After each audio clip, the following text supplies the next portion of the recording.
Akaroa, New Zealand. Map narrative. This map feels welcoming the moment you see it. It is not crowded, it is not abstract, it is not trying to impress with scale. Instead, it feels personal. This is a town scale destination map, designed not for speed or efficiency, but for arrival, and everything about its design reflects that intention. First impression: a map built around water. The dominant feature here is Akaroa Harbor. Akaroa Harbor. Water occupies most of the map's visual weight, pushing the town gently to the right-hand edge. Streets curve along the shoreline rather than cutting through it, immediately telling us that this is a harbor-first settlement. The map is oriented so the bay opens towards the viewer. That choice matters. It frames Akaroa not as a town with a port, but as a town shaped by the sea.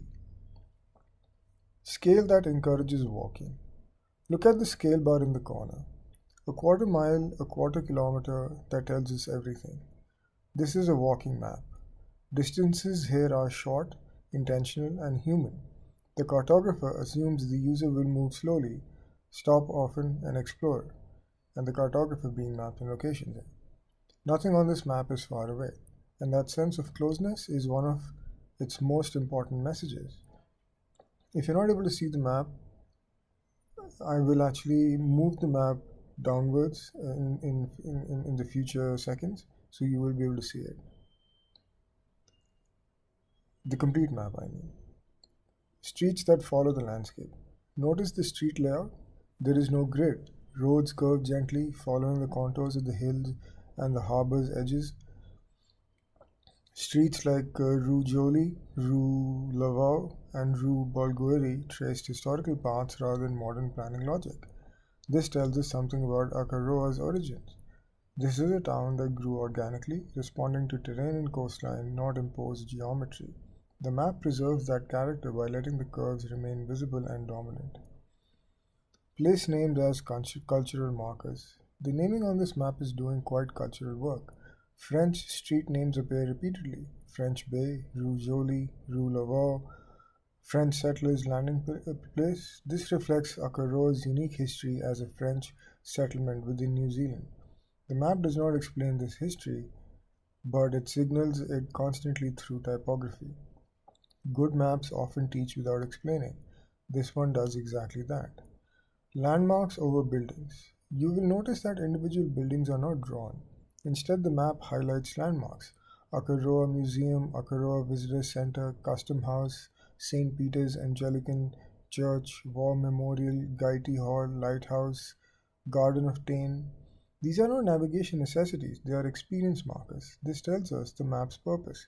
It is designed for visitors who want to understand what matters here, not just where streets go. The harbor as an activity zone. Look closely at the harbor edge. You will see labels like Akaroa Harbor Cruises, Dolphin Experience, French Settlers Landing Place. The shoreline is not treated as empty space, it is an activity corridor. Cartographically, this is important. Water is often shown as passive. Here it is active. The map reinforces that the harbor is where life, tourism, and identity converge. Green spaces as pauses, not parks. Green areas like Stanley Park, Hutchinson Reserve, Loeb Hill Reserve, Garden of Tain are small, local, and carefully placed. These are not large urban parks, they are pauses in the landscape, places to stop, reflect, or look back at the harbor. The map does not overemphasize them, but it makes sure they are visible. That balance keeps the town feeling calm rather than recreationally overloaded.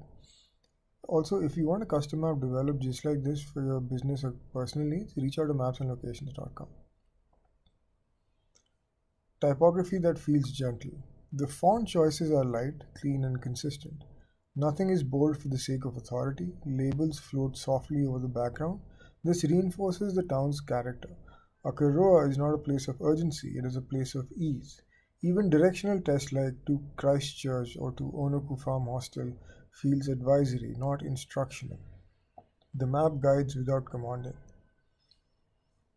Orientation and trust. A compass rose is included, clearly visible. In modern maps, compasses are often unnecessary. But here it serves a symbolic role. It reinforces trust and clarity, especially for visitors unfamiliar with geography. This is a reassurance device. It quietly says you are oriented, you are not lost.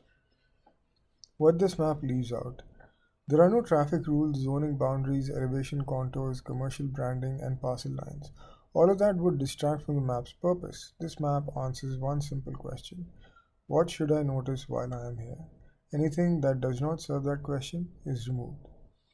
How a map like this is made: the map is created using simplified base geography, manual landmark selection, tourist focused generalization, careful label placement, and print first design thinking.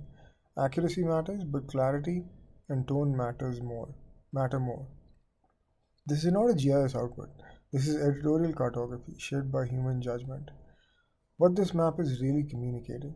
Beyond navigation, this map communicates Akaroa is walkable, Akaroa is historic, Akaroa is calm, Akaroa is coastal, Akaroa values experience over efficiency. It sets expectations before you even arrive. This is one of the most powerful roles a map can play. Closing thought: large cities demand maps that manage complexity. Small towns like Akaroa demand maps that preserve character. This map succeeds because it does not try to be more than it needs to be. It respects scale, history, and place. It does not rush you, it invites you. And that is exactly what good destination cartography should do.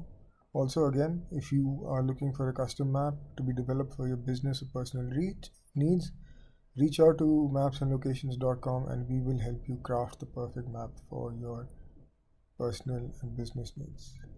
Thank you for watching. Have a nice day. And look out for the next episode on YouTube.